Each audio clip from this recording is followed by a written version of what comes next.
1 Kings chapter 15.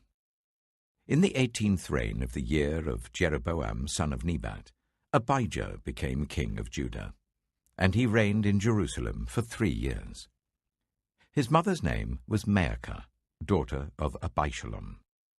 He committed all the sins his father had done before him. His heart was not fully devoted to the Lord his God, as the heart of David his forefather had been. Nevertheless, for David's sake, the Lord his God gave him a lamp in Jerusalem, by raising up a son to succeed him, and by making Jerusalem strong. For David had done what was right in the eyes of the Lord, and had not failed to keep any of the Lord's commands all the days of his life, except in the case of Uriah the Hittite. There was war between Abijah and Jeroboam throughout Abijah's lifetime. As for the other events of Abijah's reign and all he did, are they not written in the book of the annals of the kings of Judah? There was war between Abijah and Jeroboam. And Abijah rested with his ancestors and was buried in the city of David. And Asa his son succeeded him as king. In the 20th year of Jeroboam king of Israel, Asa became king of Judah, and he reigned in Jerusalem for 41 years. His grandmother's name was Maacah, daughter of Abishalom. Asa did what was right in the eyes of the Lord, as his father David had done. He expelled the male shrine prostitutes from the land, and got rid of all the idols his ancestors had made. He even deposed his grandmother Maacah from her position as queen mother, because she had made a repulsive image for the worship of Asherah. Asa cut it down and burned it in the Kidron valley. Although he did not remove the high places, Asa's heart was fully committed to the Lord all his life. He brought into the temple of the Lord the silver and gold and the articles that he and his father had dedicated. There was war between Asa and Baasha, king of Israel, throughout their reigns.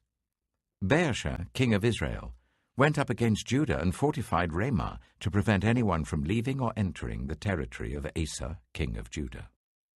Asa then took all the silver and gold that was left in the treasuries of the Lord's temple and of his own palace. He entrusted it to his officials and sent them to Ben-Hadad, son of Tabrimon, the son of Hezion, the king of Aram, who was ruling in Damascus. "Let there be a treaty between me and you," he said, "as there was between my father and your father.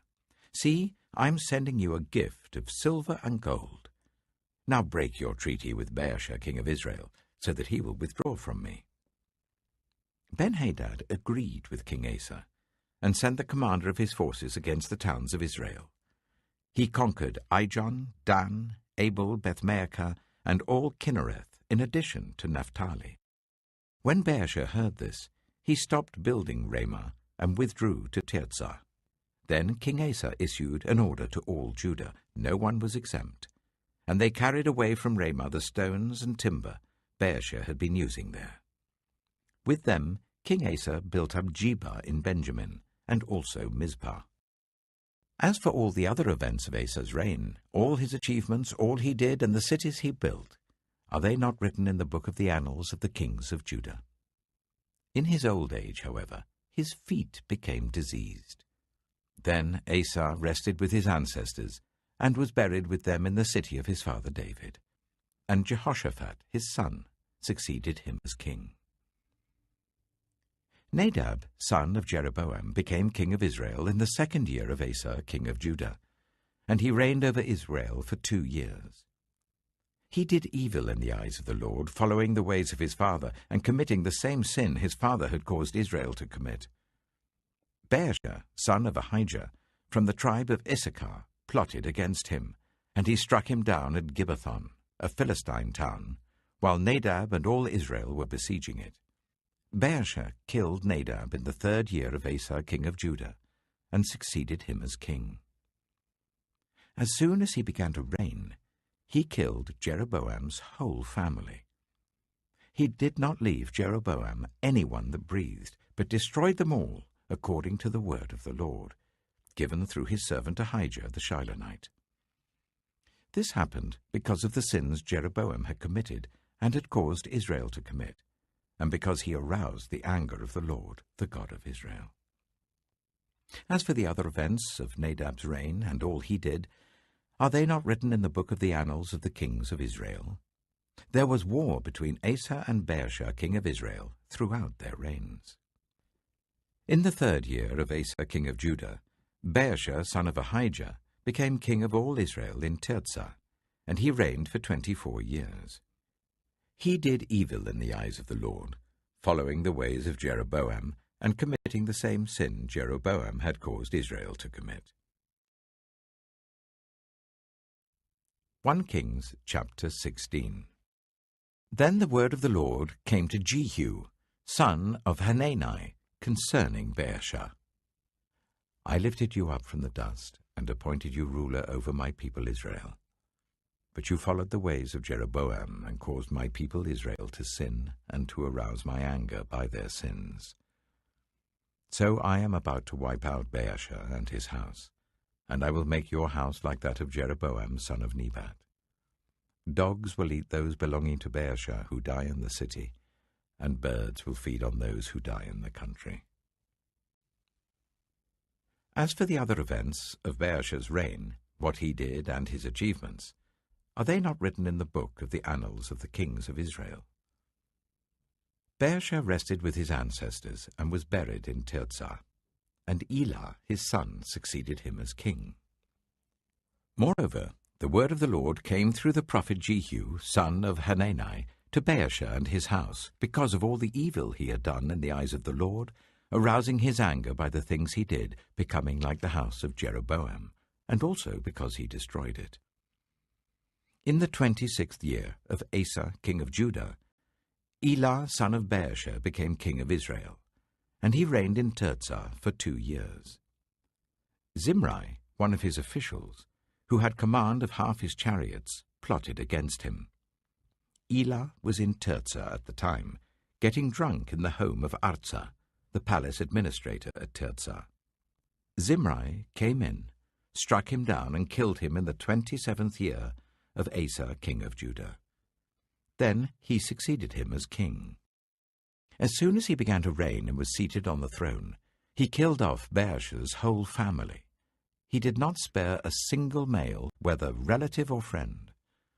So Zimri destroyed the whole family of Baasha in accordance with the word of the Lord spoken against Baasha through the prophet Jehu, because of all the sins Baasha and his son Elah had committed and had caused Israel to commit, so that they aroused the anger of the Lord, the God of Israel, by their worthless idols. As for the other events of Elah's reign and all he did, are they not written in the book of the annals of the kings of Israel? In the 27th year of Asa, king of Judah, Zimri reigned in Tirzah for 7 days. The army was encamped near Gibbethon, a Philistine town. When the Israelites in the camp heard that Zimri had plotted against the king and murdered him, they proclaimed Omri, the commander of the army, king over Israel, that very day there in the camp. Then Omri and all the Israelites with him withdrew from Gibbethon and laid siege to Tirzah. When Zimri saw that the city was taken, he went into the citadel of the royal palace and set the palace on fire around him. So he died because of the sins he had committed, doing evil in the eyes of the Lord, and following the ways of Jeroboam, and committing the same sin Jeroboam had caused Israel to commit. As for the other events of Zimri's reign and the rebellion he carried out, are they not written in the book of the annals of the kings of Israel? Then the people of Israel were split into 2 factions. Half supported Tibni, son of Ginath, for king, and the other half supported Omri. But Omri's followers proved stronger than those of Tibni, son of Ginath. So Tibni died, and Omri became king. In the 31st year of Asa, king of Judah, Omri became king of Israel, and he reigned for 12 years, 6 of them in Tirzah. He bought the hill of Samaria from Shema for 2 talents of silver, and built a city on the hill, calling it Samaria, after Shema, the name of the former owner of the hill. But Omri did evil in the eyes of the Lord, and sinned more than all those before him. He followed completely the ways of Jeroboam son of Nebat, committing the same sin Jeroboam had caused Israel to commit, so that they aroused the anger of the Lord, the God of Israel, by their worthless idols. As for the other events of Omri's reign, what he did and the things he achieved, are they not written in the book of the annals of the kings of Israel? Omri rested with his ancestors and was buried in Samaria, and Ahab, his son, succeeded him as king. In the 38th year of Asa, king of Judah, Ahab, son of Omri, became king of Israel, and he reigned in Samaria over Israel for 22 years. Ahab, son of Omri, did more evil in the eyes of the Lord than any of those before him. He not only considered it trivial to commit the sins of Jeroboam, son of Nebat, but he also married Jezebel, daughter of Ethbaal, king of the Sidonians, and began to serve Baal and worship him. He set up an altar for Baal in the temple of Baal that he built in Samaria. Ahab also made an Asherah pole, and did more to arouse the anger of the Lord, the God of Israel, than did all the kings of Israel before him. In Ahab's time, Hiel of Bethel rebuilt Jericho. He laid its foundation at the cost of his firstborn son Abiram, and he set up its gates at the cost of his youngest son Segub, in accordance with the word of the Lord spoken by Joshua, son of Nun. John chapter 18. When he had finished praying, Jesus left with his disciples and crossed the Kidron Valley. On the other side there was a garden, and he and his disciples went into it. Now Judas, who betrayed him, knew the place, because Jesus had often met there with his disciples. So Judas came to the garden, guiding a detachment of soldiers and some officials from the chief priests and the Pharisees. They were carrying torches, lanterns, and weapons. Jesus, knowing all that was going to happen to him, went out and asked them, "Who is it you want?" "Jesus of Nazareth," they replied. "I am he," Jesus said. And Judas the traitor was standing there with them. When Jesus said, "I am he," they drew back and fell to the ground. Again he asked them, "Who is it you want?" "Jesus of Nazareth," they said. Jesus answered, "I told you that I am he. If you are looking for me, then let these men go." This happened so that the words he had spoken would be fulfilled. "I have not lost one of those you gave me." Then Simon Peter, who had a sword, drew it and struck the high priest's servant, cutting off his right ear. The servant's name was Malchus. Jesus commanded Peter, "Put your sword away.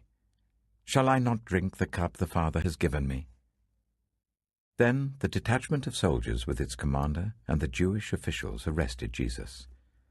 They bound him and brought him first to Annas, who was the father-in-law of Caiaphas, the high priest that year.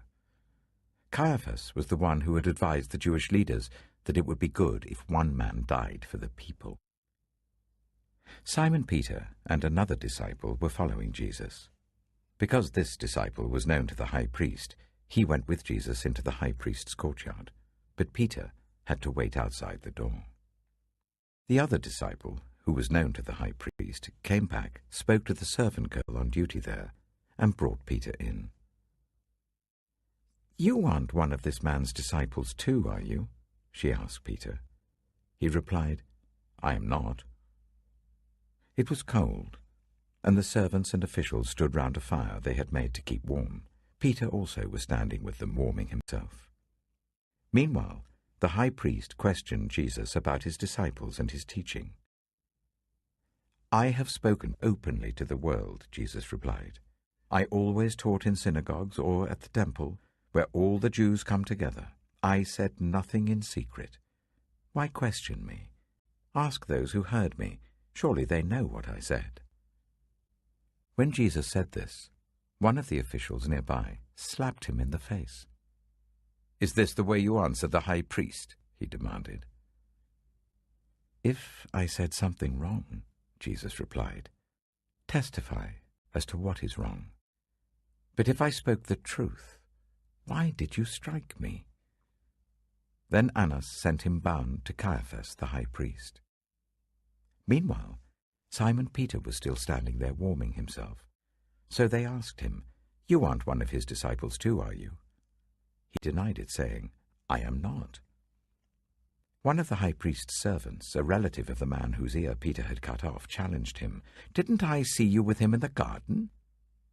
Again Peter denied it, and at that moment a cock began to crow. Then the Jewish leaders took Jesus from Caiaphas to the palace of the Roman governor. By now it was early morning, and to avoid ceremonial uncleanness they did not enter the palace because they wanted to be able to eat the Passover. So Pilate came out to them and asked, "What charges are you bringing against this man?"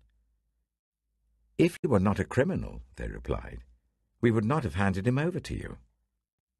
Pilate said, "Take him yourselves and judge him by your own law." "But we have no right to execute anyone," they objected. This took place to fulfill what Jesus had said about the kind of death he was going to die. Pilate then went back inside the palace, summoned Jesus and asked him, "Are you the king of the Jews?" "Is that your own idea?" Jesus asked, "or did others talk to you about me?" "Am I a Jew?" Pilate replied. "Your own people and chief priests handed you over to me. What is it you have done?" Jesus said, "My kingdom is not of this world. If it were, my servants would fight to prevent my arrest by the Jewish leaders. But now my kingdom is from another place."